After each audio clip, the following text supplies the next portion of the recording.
ओम शांति। अगर पैसा चाहिए तो बिस्तर पर बैठकर 21 दिन तक एक शब्द भगवान से बोलो तो धन और समृद्धि खुद चलकर आपके पास आएंगे। देखिए, कुछ लोग जीवन में मेहनत तो बहुत करते हैं पर धन और समृद्धि उनके दरवाजे तक नहीं पहुंचते। क्यों? कोई रात दिन भागदौड़ करता है फिर भी गरीबी, बीमारियों और कर्ज के बोझ से दबा रहता है।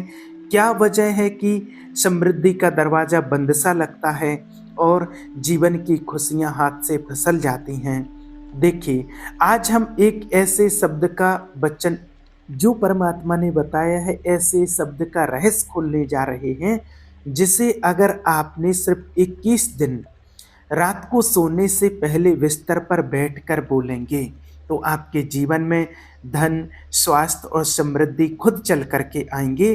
ये कोई साधारण शब्द नहीं है, ये है परमात्मा के शब्दों की शक्ति। और जब ये शब्द अपनी आत्मा की गहराई से बोले जाते हैं तो परिस्थितियां बदलती हैं, किस्मत बदलती है और जीवन नई दिशा में बहने लगता है। देखिए, जीवन का सबसे बड़ी प्यास मानव का हृदय केवल रोटी या पैसा ही नहीं चाहता है, वो चाहता है सुरक्षा, शांति और भगवान का साथ। लेकिन जब जेब खाली होती है, परिवार बीमार रहता है और समस्याएं चारों ओर होती हैं, तो मनुष्य सबसे पहले क्या खोजता है? पैसा और परमात्मा का आशीर्वाद। लेकिन एक बात हमेशा याद रखना कि धन का मालिक तो ईश्वर है और वो अपने बच्चों को उचित समय पर आशीर्वाद देते हैं। यानी कि असली स्रोत तो परमात्मा है। अगर उनका आशीर्वाद चाहिए तो हमें पहले स्रोत से जुड़ना होगा। और आज हम जिन शब्दों पर ध्यान देने वाले हैं वो हैं, आपके लिए भगवान अपना भंडारा खोल देंगे और आपके लिए सुख और समृद्धि और धन की भरपूरता देंगे ताकि आप जरूरतमंदों के भी काम में आ सकें। आप सोचिए, भगवान कहते हैं मैं तुम्हारे लिए दरवाजा खोल दूंगा, तो क्या ये कोई साधारण शब्द है? नहीं, ये है समझो आपके लिए बैंक का खाता जो आपके लिए भरा हुआ है और आप सिर्फ एक चाबी से उसे खोल सकते हैं। और वो चाबी है विश्वास के शब्द, इन शब्दों को बोलना। देखिए, एक चीज और कि कई लोग इन शब्दों को बोलते तो हैं लेकिन उन शब्दों को सिर्फ लिखे हुए तरह की पढ़ते हुए चले जाते हैं। लेकिन रहस्य ये है कि जब आप उन शब्दों को मुंह से बोलें तो आप अपनी आत्मा को सक्रिय करते हैं। आपका विश्वास शब्दों से जुड़कर ब्रह्मांड में ऊर्जा भेजता है और यही ऊर्जा आशीर्वाद को, परमात्मा के आशीर्वाद को आपकी ओर खींचती है। याद रखना एक बात हमेशा कि जो कुछ भी आप परमात्मा से बोलते हैं या फिर भगवान से कुछ भी आप मांगते हैं तो विश्वास रखो कि वो आपको मिल गया है और वो आपको जरूर मिलेगा। यानी कि बोलना प्लस विश्वास। अब बिस्तर पर बैठ कर के 21 दिन क्यों बोलना है, इसका रहस्य क्या है? बिस्तर पर क्यों? देखिए, जब आप सोने के लिए जा रहे होते हैं तब आपका शरीर आराम में होता है, मन धीरे धीरे शांति की ओर जाता है। उस समय अगर आप ये शब्द बोलते हैं तो वो सीधे आपके अवचेतन मन, सबकॉन्शियस माइंड में उतरता है। विज्ञान कहता है कि सोने से पहले बोले गए शब्द सबसे गहराई में जाते हैं और मनुष्य के मुख की उपज उसके जीवन को तृप्त करती है। इसीलिए जब आप 21 दिन लगातार सोते समय ये शब्द बोलते हैं कि भगवान मेरे लिए खजाना खोल रहे हैं और मैं उनके आशीर्वाद से भर रहा हूँ, मैं समृद्धि से भर रहा हूँ, तो आपका मन और आपकी आत्मा, परिस्थितियाँ सब कुछ बदलने लगती है। और 21 दिन ही क्यों बोलना है? देखिए, 21 दिन की अवधि आत्मिक बदलाव और ईश्वर के आशीर्वाद के द्वार खोलने की अवधि है। जब आप 21 दिन तक लगातार एक ही शब्द बोलते हैं तो आपका आत्मिक वातावरण बदलने लगता है। शंका की जगह विश्वास आने लगता है, गरीबी की जगह समृद्धि के बीज उगने लगते हैं। आप कल्पना कीजिए कि रात का समय है, आप बिस्तर पर लेटे हैं, आपके ऊपर कर्ज का बोझ है, परिवार की चिंता है, भविष्य अंधकारमय है, लेकिन आप धीरे धीरे बोलते हैं भगवान मेरा खजाना खोल रहे हैं और मैं समृद्धि से भरपूर हो रहा हूँ। शुरुआत में आपको अजीब लगेगा, शंका उठेगी, क्या सचमुच कुछ होगा? लेकिन जैसे-जैसे दिन बीतेंगे, आपका हृदय हल्का होगा, मन में शांति आएगी और फिर धीरे-धीरे घटनाएँ बदलने लगेंगी। और फिर अंदर से बाहर की ओर बदलाव, धन का असली प्रभाव बाहर से अंदर नहीं बल्कि अंदर से बाहर आता है। जब आप ये शब्द बोलते हैं तो पहले आपका मन बदलता है, फिर आपका विश्वास बदलता है और विश्वास बदलते ही परिस्थितियाँ आपके पक्ष में झुक जाती हैं। आप सोचेंगे ये कैसे हो सकता है? लेकिन यही तो वास्तविक रहस्य है। जब कोई बीज मिट्टी में डाला जाता है तो पहले कुछ भी दिखाई नहीं देता है, ना बाहर हरी पत्तियां दिखती हैं, ना तना, ना फूल, लेकिन नीचे मिट्टी के भीतर अद्भुत प्रक्रिया चल रही होती है। जड़ें निकल रही होती हैं, बीज टूट रहा होता है और नया जीवन जन्म ले रहा होता है। इसी तरह जब आप बिस्तर पर बैठकर लगातार ये शब्द बोलते हैं, भगवान मेरे लिए खजाना खोल रहे हैं और मैं समृद्धि से भरपूर हो रहा हूँ, तो शुरुआत के 7 दिन आपको ऐसे लगते हैं जैसे बाहर कुछ खास नहीं हो रहा है, लेकिन विश्वास रखिए आपके अंदर आध्यात्मिक बीज जड़ पकड़ रहे हैं। पहला दिन देखिए, शंका और संघर्ष होता है। पहले दिन जब आप ये शब्द बोलते हैं तो मन कहता है, क्या ये सच में काम करेगा या ये सिर्फ एक कल्पना है? यही पहला संघर्ष होता है, डर और विश्वास के बीच। यदि आप विश्वास कर सकते हो तो विश्वास करने वाले के लिए सब कुछ संभव हो सकता है। तो इसलिए याद रखना, पहले दिन आपको शंका दबोचने की कोशिश करेगी, लेकिन याद रखिए यही समय है जब आपको अपने शब्दों से दोहराना है, भगवान मेरे लिए खजाना खोल रहे हैं। और फिर दूसरा दिन मन की आवाज़ बदलना शुरू होगा। दूसरे दिन जब आप ये शब्द बोलते हैं तो आपके अवचेतन मन की गहराई में हलचल होने लगती है। अब तक आपका मन कहता था मेरे पास पैसा नहीं है, मैं गरीब हूँ, कुछ नहीं बदलेगा, लेकिन अब ये आवाज़ बदलने लगती है। धीरे धीरे आपके अंदर से एक नई आवाज़ आती है, शायद भगवान सचमुच मेरा खजाना खोल सकते हैं, यानी कि शंका की जगह आशा जन्म लेने लगती है। तीसरा दिन है शांति का बीज। तीसरे दिन आपको अनुभव होगा कि नींद थोड़ी गहरी होने लगी है, मन का बोझ हल्का लगने लगेगा, क्योंकि जब आप लेटे लेटे इस शब्द बोलते हैं तो आपका नर्वस सिस्टम रिलैक्स होता है और भगवान आपको वो शांति देते हैं जो संसार नहीं दे सकता है। यानी कि भगवान की शांति अब आपके भीतर उतरने लगती है और यह शांति ही आगे चलकर धन और समृद्धि को आकर्षित करती है। चौथा दिन, छुपी हुई बाधाओं का टूटना। चौथा दिन आप देखेंगे कि भीतर कोई पुरानी चोट, कोई पुराना डर, कोई नकारात्मक सोच टूटने लगी है। शायद आपके मन में कोई बात आए, मैं लायक नहीं हूँ, धन मेरे लिए नहीं है, लेकिन जैसे ही आप ये शब्द दोहराते हैं ये झूठी आवाज़ें टूटने लगती हैं, क्योंकि सत्य आपको स्वतंत्र करेगा। 5वां दिन, भीतर की ताकत का अनुभव। 5वें दिन आपको महसूस होगा कि आपका आत्मिक विश्वास बढ़ रहा है। आप सोचेंगे अगर भगवान मेरे साथ है तो मुझे कौन रोक सकता है। ये वो दिन है जब आपकी आत्मा धीरे धीरे उठने लगती है और शरीर में भी हल्कापन महसूस होगा, मन में नई ऊर्जा आएगी। 6वां दिन, संकेत और सपने। 6वें दिन से आपको अजीब लेकिन दिव्य अनुभव मिल सकते हैं। शायद कोई सपना जिसमें आप खुद को समृद्ध देखते हैं या किसी से मुलाकात जो आपको अवसर की ओर ले जाती है।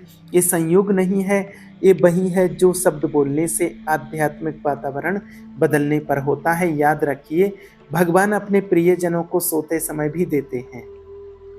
7वां दिन, पहला सप्ताह पूरे 7वें दिन तक आप महसूस करेंगे कि आपके अंदर कुछ गहराई से बदल चुका है।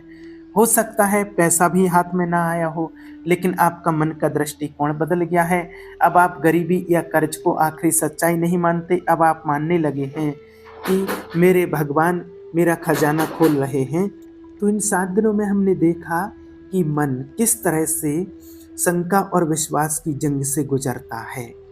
7 दिन तक ये शब्द बोलने के बाद व्यक्ति के भीतर शांति, आशा और आत्मिक विश्वास का बीज रोप दिया जाता है। लेकिन असली बदलाव अब शुरू होता है दूसरे सप्ताह से। इस समय वह है जब आप बाहर से बड़ा बदलाव शायद ना देखें, लेकिन अंदर और आसपास अदृश्य रूप से घटनाएं घटने लगती हैं। विश्वास वो निश्चय है जिसकी आशा की जाती है और उन वस्तुओं का प्रमाण है जो नहीं देखी जाती हैं। यानी अदृश्य में ही वास्तविकता जन्म लेती है। और 8वें दिन विश्वास की जड़ें गहरी होना। 8वें दिन से जब आप ये शब्द बोलते हैं तो आपके भीतर की जड़ें गहरी होने लगती हैं। अब आप सिर्फ शब्द नहीं बोलते हैं, बल्कि बोलते समय आपको यकीन होने लगता है कि ये शब्द आपके हैं। आप कहते हैं, भगवान मेरे लिए खजाना खोल रहे हैं, और आपके दिल से आवाज़ आती है, हाँ ये सच है, भगवान मेरे लिए काम कर रहे हैं। यहाँ से विश्वास का पौधा मजबूत होने लगता है। और 9वां दिन पुराना पैटर्न टूटना। 9वें दिन आपको लगेगा कि कुछ पुरानी आदतें या नकारात्मक सोच टूटने लगी है। शायद पहले आप कहते थे, मेरे पास कभी पैसा नहीं टिकता, अब अचानक आपका मन कहेगा, नहीं, भगवान आपके हाथ में धन को टिकाएंगे। ये छोटे छोटे बदलाव बहुत बड़े होते हैं, क्योंकि यही आपके जीवन की दिशा बदलते हैं। 10वां दिन परिस्थितियों में हलचल। 10वें दिन से आप देखेंगे कि आपके आसपास अजीब घटनाएं घटने लगती हैं, जैसे कोई पुराना रुका हुआ काम अचानक आगे बढ़ने लगे, कोई व्यक्ति आपकी मदद करने के लिए सामने आए, कोई अप्रत्याशित कॉल या अवसर मिले। ये संकेत हैं कि इन शब्दों ने परमात्मा की अदृश्य शक्ति को आपके लिए काम पर लगा दिया है। 11वां दिन आत्मा में गहरी शांति। 11वें दिन आप देखेंगे कि चिंता और डर धीरे धीरे कम हो रहे हैं। पहले आप हर समय सोचते थे, कल क्या होगा, पैसा कहाँ से आएगा, लेकिन अब एक अजीब सी शांति उतरती है। याद रखना, जो व्यक्ति परमात्मा पर भरोसा रखते हैं उनका विश्वास एक पर्वत की तरह अटल होगा। यानी आपका मन अब अटल होने लगता है। और 12वें दिन से आपको सपने में ऐसे दृश्य दिख सकते हैं जो आपके भविष्य की झलक हों, जैसे कोई आपको मदद कर रहा है या आप समृद्धि की ओर बढ़ रहे हैं। ये संकेत हैं कि आत्मिक जगत में आपका मार्ग खुल रहा है। याद रखिए, भगवान अक्सर अपने बच्चों से सपनों में भी बात करते हैं। 13वां दिन पुराने आवरण और बोझ हटना। 13वें दिन से आपको अनुभव होगा कि बोझ हल्का होने लगा है। शायद कोई आपका पुराना उधार चुका दे, या कोई अप्रत्याशित व्यक्ति राहत दिला दे।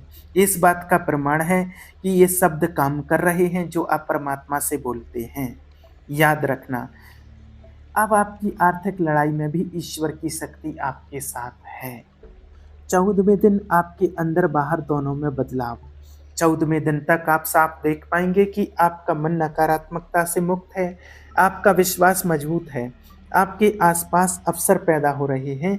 यानी अब अदृश्य जगत में जो बीज बोया गया था वो अंकुर फोड़ चुका है। जल्द ही ये अंकुर बाहर भी दिखने लगेगा। तो पहला सप्ताह था मन की लड़ाई, दूसरा सप्ताह था अदृश्य जगत में हलचल और बदलाव। लेकिन अब तीसरे सप्ताह में जो होता है वो सबको चौंका देता है।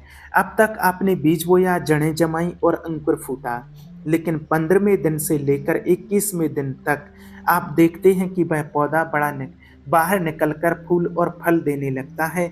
यानी कि धन और आशीष, समृद्धि आपके जीवन में प्रकट होने लगते हैं। विश्वास रखने वाले को चिन्ह और चमत्कार दिखाई देंगे।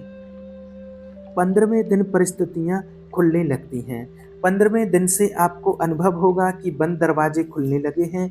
जिन कामों में महीनों से रुकावट थी उनमें अचानक गति आ जाती है।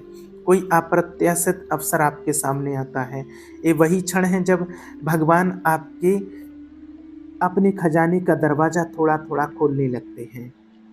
16वां दिन मदद खुद चलकर आना। 16वें दिन आपको ऐसा लगेगा कि मदद खुद आपकी ओर आ रही है, जैसे कोई मित्र या रिश्तेदार बिना मांगे सहायता करे, कोई पुराना ग्राहक भुगतान लौटा दे, कोई नया कार्य अवसर सामने आए।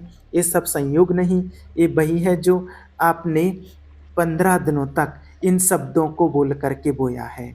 17वां दिन शरीर और आत्मा में बदलाव। धन और आशीष केवल पैसों तक सीमित नहीं, 17वें दिन से आप देखेंगे कि आपका शरीर भी हल्का, स्वस्थ और ऊर्जावान लगने लगा है। बीमारी जो बोझ बन गई थी, धीरे धीरे कम होने लगती है, क्योंकि भगवान के शब्द सिर्फ आर्थिक आशीष और समृद्धि ही नहीं, बल्कि पूर्ण समृद्धि भी लाते हैं और पूर्ण स्वास्थ्य भी लाते हैं। 18वां दिन, अवसरों की वर्षा। 18वें दिन से आप नोटिस करेंगे कि एक नहीं बल्कि कई अवसर आपके सामने आ रहे हैं। आप सोचेंगे इतने सारे विकल्प एक साथ कैसे खुल गए। ये है शब्दों की शक्ति। और 19वें दिन तक आप खुद महसूस करेंगे कि अब आपके पास गवाही है। शायद आपने कोई छोटा कर्ज चुका दिया, या आपको कोई ऐसा लाभ मिला जिसकी आपने कल्पना नहीं की थी।